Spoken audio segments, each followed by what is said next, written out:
আসসালামু আলাইকুম। আমার হাতে যে ফোনটি এটি হচ্ছে চায়না বাটন ফোন। দেখতেই পাচ্ছেন সিপিইউ আইসিটি এক টেকনিশিয়ান ভাই খুলছে, কিন্তু সে আইসি রিবোলিং করতে পারে না, যার কারণে আমার কাছে নিয়ে আসছেন। তো এই আইসিটি আমি রিবোলিং করে সেটিকে রান করে দেখাবো। পুরো ভিডিওটি স্কিপ না করে দেখবেন, অনেক কিছু শিখতে পারবেন ইনশাআল্লাহ। প্রথমে মাদারবোর্ডটিকে ভালোভাবে সোল্ডারিং উইক দিয়ে সোল্ডারিং করে নিতে হবে। এই যে দেখুন আমি সোল্ডারিং করে নিলাম। এরপরে থিনার দিয়ে ভালোভাবে পরিষ্কার করে নিতে হবে। অবশ্যই খেয়াল রাখতে হবে যেন কোনো বল উঁচু টেরা না থাকে। এবারে সিপিইউ আইসিটিকে রিবোলিং করব। এর আগে বল পেস্টটি অবশ্যই ভালোভাবে টিস্যু দিয়ে মুছে নেবেন, কারণ তেলকা তেলকা ভাবটা যেন না থাকে।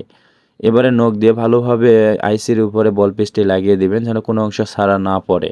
তো আমি ভালোভাবে লাগিয়ে নিয়েছি। এবার অবশ্যই সাইড থেকে হিট দিবেন। এই যে দেখুন আমি হট এয়ার গান দিয়ে হিট দিয়ে নিচ্ছি। তো আমি আইসিটিকে অলরেডি রিবোলিং করে নিয়েছি, ভালোভাবে পরিষ্কার করে নিতে হবে। এই যে আমি পরিষ্কার করে নিলাম। এবারে মাদারবোর্ডের আন্ডারলাইনটি দেখে আইসিটিকে পজিশন মোতাবেক বসিয়ে নিতে হবে। এরপরে সাইড থেকে হট এয়ার গানের হিট দিয়ে নেবেন।